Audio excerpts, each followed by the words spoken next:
Hey everyone, I'm Margaret, 25 years old and an aspiring artist. Never in my wildest dreams did I imagine I'd be sharing a story about how my own grandmother tried to burn me with boiling water. But here we are. It all started 2 years ago when my mom Sarah passed away. She was my best friend, my rock, and losing her felt like a piece of my soul had been ripped out. The only thing that gave me comfort was the beautiful collection of jewelry she left behind. Each piece carried a memory, a story. After Mom died, I stayed in the family home with my grandma, Martha. At first, it was comforting, like having a small part of Mom still with me. But things started to get strange when Frank entered the picture. "Margaret, dear, have you met Frank? He's such a gentleman," Grandma said one day, smiling brightly. I forced a smile back. "Nice to meet you, Frank." Frank, a charming 60-year-old widower, started visiting more frequently. I wanted to be happy for Grandma, but something about him just didn't sit right with me. My best friend Zoe noticed too. One afternoon, over coffee, Zoe said, "Liv, don't you think it's time you got your own place? Your grandma's acting like a teenager with this Frank guy." I sighed. "I know, but I can't just leave her. Besides, all of Mom's stuff is still there." Zoe gave me a knowing look. "Your mom would want you to live your life, not babysit your grandma." She had a point, but I felt like I needed to stay. Work was my only escape. I've been doing graphic design at a small firm, trying to save up for art supplies. That's when I met Ethan. "Hey Margaret, check out this design I'm working on," Ethan called out one day. I leaned over, catching a whiff of his cologne. "Wow, that's amazing. I wish I could create like that." He smiled. "Are you kidding? Your work is incredible. You should really think about doing your own art full-time." I blushed, a little flutter in my chest. Ethan saw the artist in me that I was trying to bring out, but every time I thought I was moving forward, something at home pulled me back. Like when I met Frank's son, Derek, at a family dinner. "So Margaret," Derek said, glancing between me and his dad.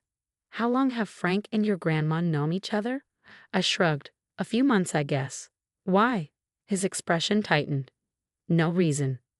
Just curious." His tone made me uneasy, but before I could ask more, Grandma burst into the room. "I have wonderful news, everyone," she exclaimed, beaming. "Frank and I are getting married." The room fell silent, and it felt like I'd been punched in the stomach. "Married? Grandma, isn't this a bit sudden?" I asked, shocked. She waved me off. "Oh, pish-posh. When you know, you know." As everyone congratulated them, I couldn't shake the growing dread. Something was very wrong, and I had no idea how bad it was about to get. In the weeks following Grandma's engagement announcement, everything spiraled into chaos. One afternoon, I overheard her on the phone, her voice tense. "I'll get the money, I promise. Just give me more time." When I asked her about it, she snapped at me. "It's none of your business, Margaret. Can't an old woman have some privacy?" I backed off, but my suspicions only grew. Then things got worse. I noticed that Mom's antique locket was missing from my dresser. "Grandma, have you seen Mom's locket?" I asked, trying to keep calm. She avoided eye contact. "Oh, that old thing. I must have moved it while cleaning. Don't worry about it." But I was worried. I called Zoe in a panic. "Zoe, I think Grandma's up to something shady. Mom's jewelry is disappearing, and she's acting all secretive about money." Zoe paused. "That doesn't sound good. Liv, want me to dig around?" A few days later, Zoe called with some disturbing news. "Liv, you're not going to like this. Your grandma's drowning in debt. And that Frank guy? He's been known to cozy up to wealthy widows and disappear with their money." My stomach dropped. "Oh God, Zoe, what do I do?" She replied, "Keep your eyes open. We need solid proof." For the next week, I watched Grandma closely. The final straw came when I saw her sneaking out early one morning with Mom's jewelry box tucked under her arm. I followed her to a shady pawn shop, and there she was, selling off piece after piece of my mother's jewelry. I couldn't hold back any longer. "Grandma, what are you doing?" I shouted as I burst into the shop. She turned, guilt and anger flashing across her face. "Margaret, you followed me. How could you?" "That's Mom's jewelry. It's all I have left of her." I cried, my voice trembling with hurt and anger. Her eyes hardened. "You don't understand. Frank and I need the money for our new life together. Your mother would have wanted me to be happy."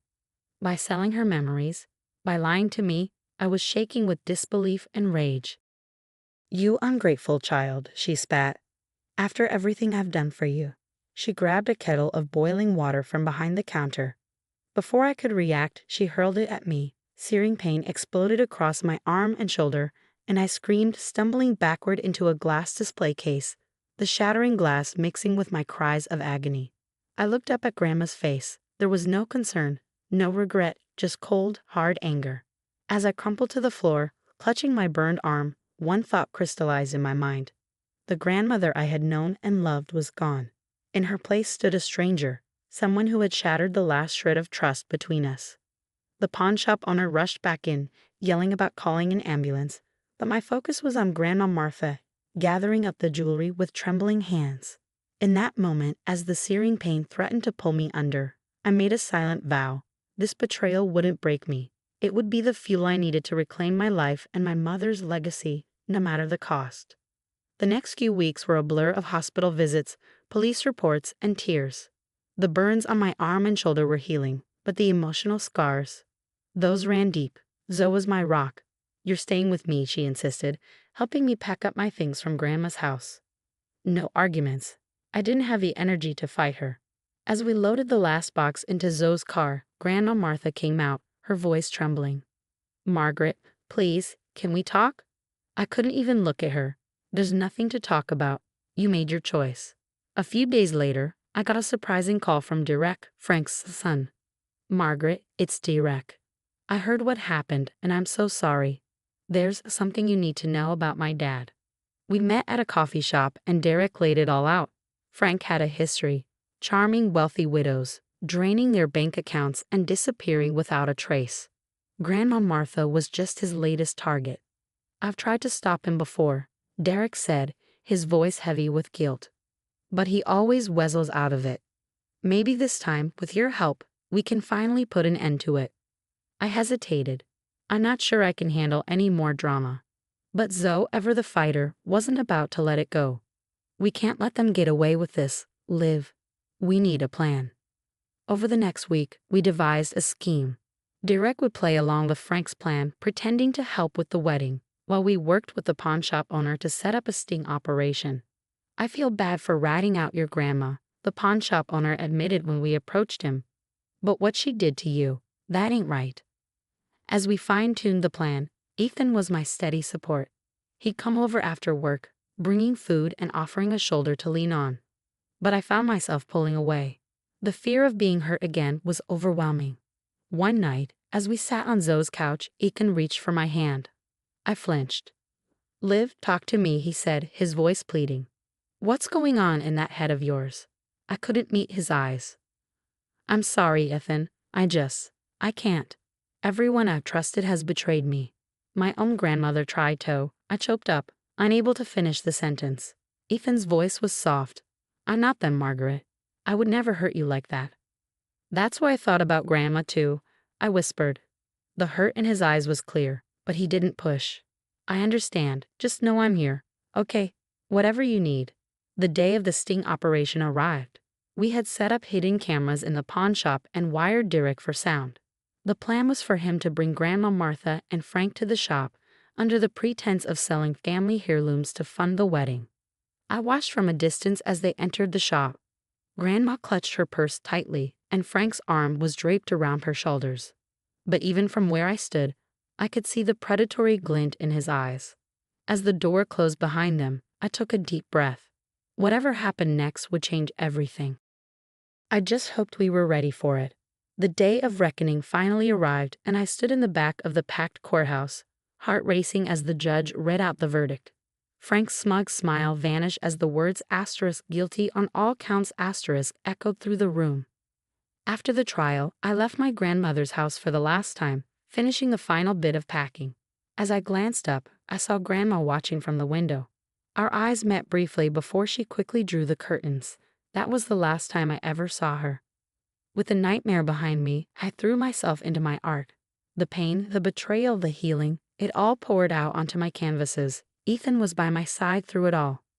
One night, as he studied my latest piece, he said, "These are incredible, Liv. You're turning your pain into something beautiful."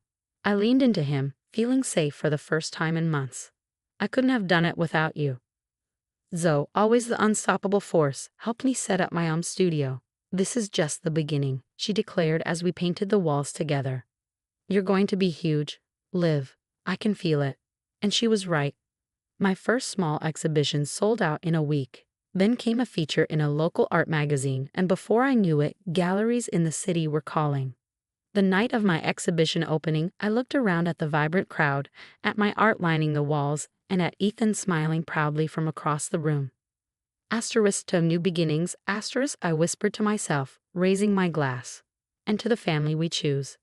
The pain of betrayal had forged me into something stronger, something unbreakable. As I clinked glasses with my friends, I silently thanked the hardships that had led me here. They hadn't broken me, they had set me free. Now I have a question for you. If you were in my shoes, would you ever forgive Martha for what she did? Is there a line that, once crossed, makes reconciliation impossible, even with family? Share your thoughts in the comments below.